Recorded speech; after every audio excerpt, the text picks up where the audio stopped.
رات کی خاموشی ہر طرف پھیلی ہوئی تھی، آسمان پر چمکتے ستارے جیسے کوئی راز فاش کرنے والے ہوں۔ شہر کی گلیوں میں ایک نوجوان تیز قدموں سے چل رہا تھا۔ اس کا نام فراز تھا اور اس کے چہرے پر فکرمندی کے آثار نمایاں تھے۔ وہ ایک محنتی اور دیانتدار نوجوان تھا جو دن رات مشقت کر کے اپنے بوڑھے والدین کا سہارا بنا ہوا تھا۔ دوسری طرف خالد ایک رئیس زادہ تھا جو اپنی دولت اور اختیار پر غرور کرتا تھا۔ وہ ہمیشہ یہی سمجھتا تھا کہ دنیا اس کے اشاروں پر چلتی ہے اور پیسہ ہر چیز خرید سکتا ہے۔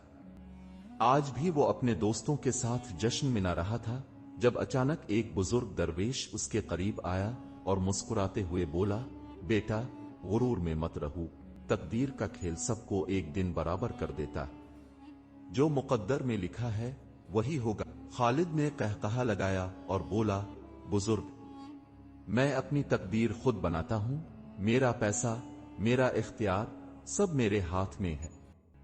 قسمت پر یقین رکھنا کمزوروں کا کام ہے۔ درویش خاموشی سے مسکرایا اور آگے بڑھ گیا۔ ادھر فراز سڑکوں پر چلتے ہوئے اپنے مستقبل کے بارے میں سوچ رہا تھا۔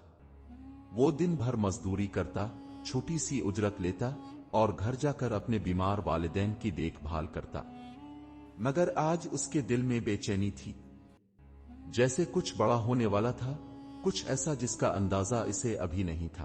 دوسری طرف خالد اور اس کے ساتھی اپنی عیاشیوں میں مصروف تھے۔ انہیں اندازہ نہیں تھا کہ تقدیر کا کھیل کب اور کیسے پلٹ سکتا ہے۔ فراز اپنے معمول کے مطابق کام پر جا چکا تھا۔ وہ بازار میں ایک پرانی دکان پر کام کرتا تھا جہاں پرانے اور نایاب زیورات کی مرمت اور خرید و فروخت کی جاتی تھی۔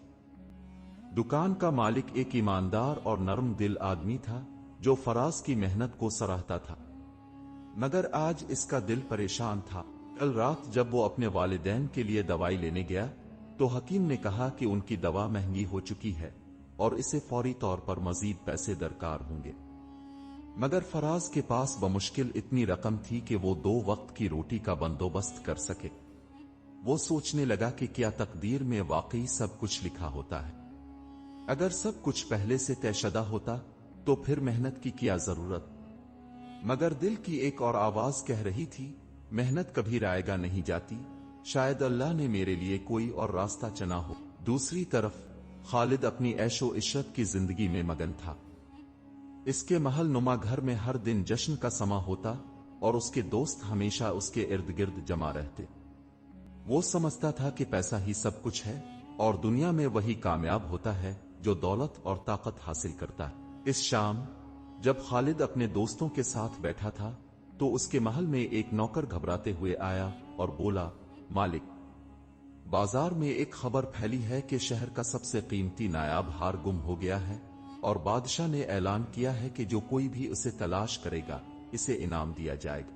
یہ سن کر خالد ہنسا اور بولا، یہ تو ایک عام سی بات ہے، آخر ایسا ہار کسی کو ملے گا بھی کیسے؟ شاید کسی نے چوری کیا ہو، مگر بادشاہ کو کیا خبر کہ وہ کہاں گیا؟ لیکن قسمت کو کچھ اور ہی منظور تھا۔ اگلی صبح جب فراز دکان پر پہنچا تو دکان کے مالک کا چہرہ فکر مند نظر آیا۔ اس نے فراز کو بلایا اور کہا، بیٹا، بازار میں ایک بڑی خبر گردش کر رہی ہے کہ بادشاہ کا نایاب ہار کہیں کھو گیا ہے اور اگر کسی کے پاس سے برآمد ہوا تو اسے سخت سزا دی جائے گی۔ بازار میں ہر کسی کی دکان کی تلاشی لی جا رہی ہے۔ فراز یہ سن کر حیران رہ گیا۔ اسے یقین تھا کہ اس کا اس معاملے سے کوئی تعلق نہیں، مگر قسمت کے کھیل بعض اوقات عجیب ہوتے ہیں۔ بازار میں ایک ہلچل مچی ہوئی تھی۔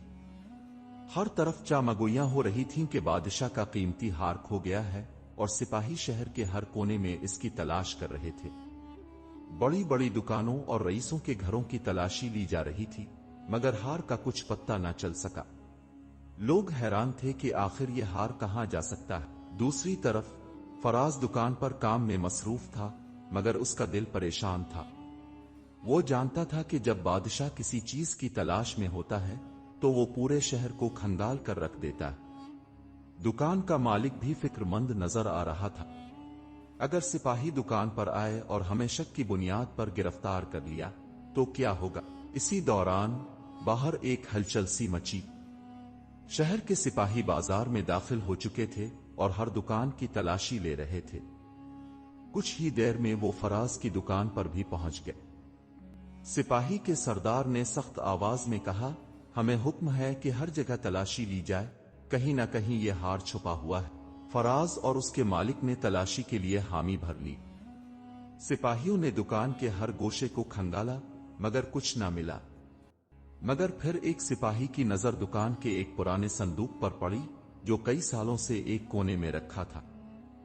जब उसे खोला गया तो हैरत अंगेज तौर पर इसमें बादशाह का हार मौजूद था। ये देखकर सबके होश उड़ गए। दुकान का मालिक हैरत ज़दा खड़ा था और फराज का दिल धड़कने लगा। वो जानता था कि इसका इस मामले से कोई ताल्लुक नहीं, मगर हार की मौजूदगी ने सबको हैरान कर दिया था। ये हार यहां कैसे आया? सिपाही ने गुस्से से पूछा। फराज ने फौरन कहा, मुझे इस बारे में कुछ मालूम नहीं, मैं तो हमेशा ईमानदारी से काम करता आया हूं। मगर सिपाही को उसकी कोई परवाह न थी। बादशाह का हुक्म है कि जिसके पास हार मिले इसे गिरफ्तार कर लिया जाए। सिपाहियों ने आगे बढ़कर फराज को पकड़ लिया और इसे जबरदस्ती महल ले जाने लगे। जब यह खबर पूरे बाजार में फैली तो लोगों ने सरगोशियां शुरू कर दी। कुछ ने कहा कि यह फराज के साथ नाइंसाफी हो रही है, जबकि कुछ ने कहा कि शायद वो वाकई चूर है। इसी वक्त दूसरी तरफ खालिद अपने दोस्तों के साथ बैठा ये सब तमाशा देख रहा था। इसके चेहरे पर हल्की सी मुस्कुराहट थी, जैसे इसे इस सब से कोई फर्क न पड़ रहा हो। मगर हकीकत यह थी कि खालिद जानता था कि यह सब इत्तेफाकिया नहीं हुआ था। महल के बड़े दरवाजे खुलते ही सिपाहियों ने फराज को अंदर धकेल दिया। वो हैरान और परेशान खड़ा था, इसके चेहरे पर सवालात की लकीरें थीं। वो जानता था कि इसका इस चोरी से कोई ताल्लुक नहीं, मगर तकदीर का खेल इसे ऐसी जगह ले आया था जहां से निकलना आसान न था। दरबार में बादशाह अपने तख्त पर बैठा हुआ था। इसके इर्द गिर्द वज़रा और दरबारी खड़े थे और पूरे दरबार में खामोशी छाई हुई थी। जैसे ही फराज को बादशाह के सामने पेश किया गया, वजीर आजम ने आगे बढ़कर कहा, बादशाह सलामत। ये वो शख्स है जिसकी दुकान से आपका नायाब हार मिला है। बादशाह ने गौर से फराज को देखा। तुम्हारा नाम क्या है और तुमने ये हार कहां से हासिल किया?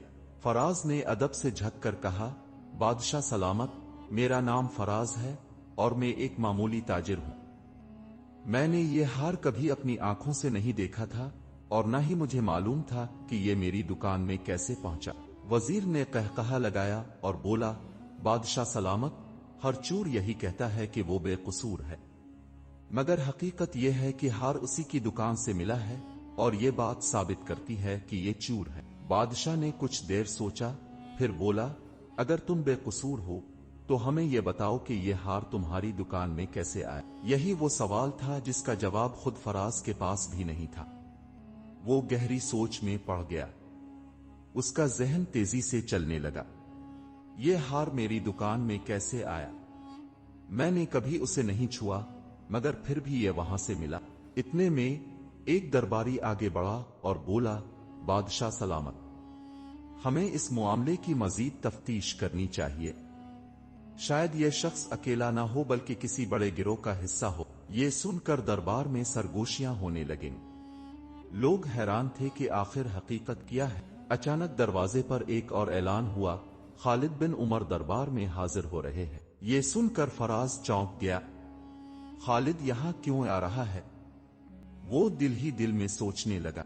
खालिद बड़े फख्र से चलता हुआ दरबार में दाखिल हुआ।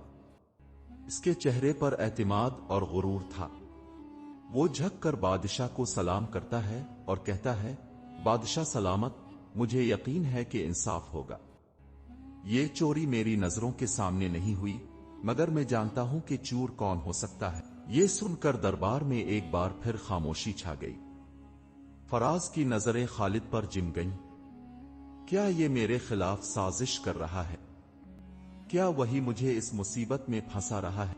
बादशाह ने खालिद की तरफ देखा और बोला, अगर तुम्हें मालूम है कि चोर कौन है तो हमें फौरन बताओ।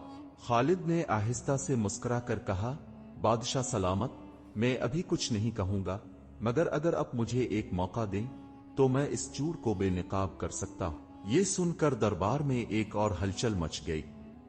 बादशाह ने कुछ देर सोचा, फिर बोला, ठीक है, तुम्हें मौका दिया जाता है, मगर अगर तुम सच साबित न कर सके तो खुद तुम्हें सजा दी जाएगी। खालिद ने सर झुकाकर कहा, मुझे मंजूर है। फराज की आंखों में बेचैनी थी। वो जानता था कि खालिद कोई चाल चल रहा है, मगर वो क्या थी ये अभी वाज़ेह नहीं था। रात का अंधेरा महल के बुलंद व बाला सतूनों पर साया फगन हो चुका था। दरबार के दरवाजे बंद किए जा चुके थे और महल के अंदर संजीदगी की फिजा कायम थी। बादशाह के सामने खालिद खड़ा था। इसके चेहरे पर वही पुराना गुरूर झलक रहा था, जबकि दूसरी तरफ फराज खामोशी से सब कुछ देख रहा था। वो जानता था कि सच्चाई कभी छप नहीं सकती, मगर उसे ये मालूम न था कि खालिद अब क्या चाल चलने वाला है। बादशाह ने खालिद की तरफ देखा और कहा, अब बताओ, तुम्हारे पास क्या सबूत है कि फराज चोर नहीं बल्कि कोई और उसका जिम्मेदार है? खालिद ने मसनूई संजीदगी का मुजाहरा करते हुए कहा, बादशाह सलामत, मैं एक तजवीज देना चाहता हूं। हमें फराज को जेल में डालने के बजाय इसे आजाद छोड़ देना चाहिए। मैं शर्त लगाता हूं कि अगर वो वाकई चोर है तो कुछ दिनों में खुद ही बेनकाब हो जाएगा। दरबारी एक दूसरे को देखने लगे। वजीर आजम ने सर झटक कर कहा, यह कैसी बात हुई? अगर वो वाकई चोर है तो उसे अभी सजा मिलनी चाहिए। खालिद ने मुस्कुराते हुए कहा, नहीं वजीर साहिब, यही तो असल चालाकी है। अगर फराज चोर है तो वो जरूर किसी न किसी गलती से पकड़ा जाएगा, और अगर वो वाकई बेकसूर है तो किस्मत इसे बचा लेगी। बादशाह ने कुछ देर सोचा, फिर इस बात में सर हिला दिया। ठीक है, हम देखेंगे कि किस्मत किसका साथ देती है। फराज को आजाद कर दिया गया, मगर उसके दिल में अब भी एक बेचैनी थी। वो जानता था कि खालिद के अल्फाज के पीछे जरूर कोई न कोई चाल है, मगर वो क्या हो सकती है? अगले दिन जब बाजार में यह खबर फैली कि बादशाह ने फराज को छोड़ दिया है, तो लोगों में सरगोशियां शुरू हो गईं। कुछ ने कहा कि यह इंसाफ था और कुछ ने कहा कि बादशाह को मजीद सख्त फैसला लेना चाहिए था। फराज अपने मामूल के मुताबिक दुकान पर वापस आया, मगर अब उसकी इज्जत दांव पर लग चुकी थी। लोग उसे अजीब नजरों से देखते, कुछ इसे चूर समझते और कुछ इस पर तरस खाते। वो जानता था कि उसे अपनी बेगुनाही साबित करने के लिए कुछ करना होगा। दूसरी तरफ खालिद अपने महल में आराम से बैठा था। उसने अपनी चालाकी से फराज को न सिर्फ जलील करवा दिया था, बल्कि वो ये भी जानता था कि अगले कुछ दिनों में फराज खुद ही हार मान जाएगा। मगर किस्मत का लिखा कोई नहीं बदल सकता था। अगले दिन बाजार में एक हैरान कुन वाकया पेश आया। एक बूढ़ा शख्स जिसका लिबास पुराना और चेहरा झुर्रियों से भरा था, बाजार में दाखिल हुआ और लोगों को मुखातिब करके कहा, मैं वही फकीर हूं जिसने चंद दिन पहले बादशाह के हार को हाथ में लिया था, और मैं जानता हूं कि यह फराज का कारनामा नहीं। ये सुनते ही हुजूम में एक सनसनी दौड़ गई। क्या वाकई सच्चाई सामने आने वाली थी?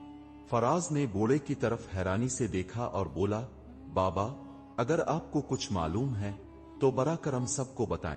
बूढ़े ने सर हिलाया और कहा, यह बात मैं सबके सामने बादशाह के दरबार में कहूंगा, ताकि कोई भी सच को झूठ में ना बदल सके। ये सुनते ही बाजार में हलचल मच गई। लोग हैरान थे कि आखिर ये बूढ़ा कौन है। दूसरे दिन सुबह जैसे ही सूरज की पहली किरणें महल की बुलंद दीवारों पर पड़ी, शाही दरबार में गैर मामूली हलचल थी। वही बूढ़ा फकीर जिसने बाजार में सबको हैरान कर दिया था, आज बादशाह के सामने खड़ा था। इसके चेहरे पर सुकून था और उसकी आंखों में वो रोशनी थी जो सिर्फ सच्चाई पर यकीन रखने वालों की होती है। बादशाह ने फकीर को गौर से देखा और कहा, तुम वही शख्स हो जो कहता है कि तुम्हें असल हकीकत मालूम है। बताओ, सच क्या है? फकीर ने सर झुकाया और बोला, बादशाह सलामत, कुछ दिन पहले मैं महल के करीब एक बाग में बैठा था। मैंने अपनी आंखों से देखा कि एक नौजवान ने एक दरख्त के नीचे कुछ दबाया। जब वो वहां से चला गया तो तजस्सुस के मारे मैंने इस जगह को खोदा और मुझे वो नायाब हार मिला।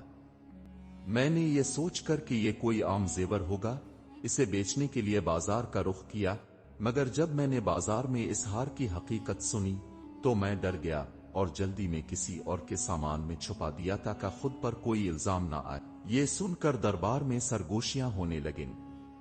وزیر نے تیزی سے سوال کیا، یہ نوجوان کون تھا؟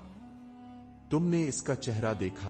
فقیر نے اس بات میں سر ہلایا اور بولا، ہاں میں نے اسے دیکھا تھا، اور وہ آج یہیں دربار میں موجود ہے۔ یہ سن کر سب کی نظریں فراز اور خالد کی طرف مڑ گئیں۔ فراز گہری سانس لے کر کھڑا رہا، مگر خالد کا چہرہ فق ہو چکا تھا۔ بادشاہ نے فقیر کو اشارہ کیا کہ وہ اس شخص کی نشاندہی کرے جس نے ہار دبایا تھا۔ فقیر نے ایک نظر دربار میں موجود ہر شخص پر ڈالی اور پھر اس کا ہاتھ آہستہ آہستہ اوپر اٹھا۔ پورے دربار میں مکمل خاموشی چھا گئی۔ ہر شخص بے تابی سے انتظار کر رہا تھا کہ اس کا ہاتھ کس کی طرف اشارہ کرے گا، اور پھر فقیر نے سیدھا ہاتھ خالد کی طرف بڑھا دیا۔ یہ دیکھ کر دربار میں ہلچل مچ گئی۔ وزراء حیرت سے ایک دوسرے کو دیکھنے لگے۔ بادشاہ کے چہرے پر غصے کی لہر دوڑ گئی۔ کیا تمہیں یقین ہے کہ یہ وہی شخص ہے؟ بادشاہ نے سخت لہجے میں پوچھا۔ فقیر نے پختہ لہجے میں جواب دیا، ہاں بادشاہ سلامت، میں نے اپنی آنکھوں سے اسے وہ ہار چھپاتے دیکھا تھا۔ یہ سنتے ہی خالد کے چہرے کا رنگ اڑ گیا۔ وہ فوراً بول پڑا، یہ جھوٹ ہے، یہ فقیر جھوٹ بول رہا ہے، میں نے کچھ نہیں کیا۔ مگر تب تک بہت دیر ہو چکی تھی۔ بادشاہ نے اپنی گرجدار آواز میں حکم دیا، سپاہیوں، خالد کو گرفتار کر لو۔ سپاہی فوراً آگے بڑھے اور خالد کو دبوچ لیا۔ خالد چلانے لگا، یہ غلط ہے، بادشاہ سلامت، اب مجھ پر یقین کرے، میں بے گناہ ہوں۔ مگر کسی نے اس کی ایک نہ سنی۔ بادشاہ نے گہری سانس لی اور پھر فراز کی طرف دیکھا۔ فراز، تم بے گناہ ثابت ہو چکے ہو۔ تم پر جو الزام لگا تھا وہ ایک سازش تھی۔ میں تمہیں نہ صرف معاف کرتا ہوں بلکہ تمہاری ایمانداری کے صلے میں تمہیں شاہی دربار میں خاص مقام دیتا ہوں۔ یہ سن کر دربار میں موجود سب لوگ حیرت اور خوشی کے ملے جلے جذبات کے ساتھ تالیاں بجانے لگے۔ فراز کی آنکھوں میں آنسو آ گئے۔ اسے آج یقین ہو گیا تھا کہ تقدیر کا لکھا کبھی مٹایا نہیں جا سکتا۔ جو نصیب میں ہو وہ کسی بھی صورت میں انسان تک پہنچ کر ہی رہتا ہے۔ دوسری طرف خالد کو قید میں ڈال دیا گیا اور وہ سوچنے لگا کہ اس کا غرور، اس کی چالاکیاں اور اس کی دولت کسی کام نہ آ سکے۔ یہ کہانی ہمیں سکھاتی ہے کہ دھوکہ اور غرور کا انجام ہمیشہ برا ہوتا ہے، جبکہ ایمانداری اور سچائی ہمیشہ جیتتی ہے۔ تقدیر کبھی کسی کے ساتھ ناانصافی نہیں کرتی۔ جو مقدر میں لکھا ہو وہ ایک نہ ایک دن انسان کو ضرور مل کر رہتا ہے۔ اگر آپ کو یہ کہانی پسند آئی ہو تو لائک، شیئر اور سبسکرائب ضرور کریں۔ آپ کی حمایت ہمیں مزید دلچسپ اور سبق آموز کہانیاں پیش کرنے کا حوصلہ دیتی ہے۔ اپنی رائے کمنٹس میں ضرور دیں۔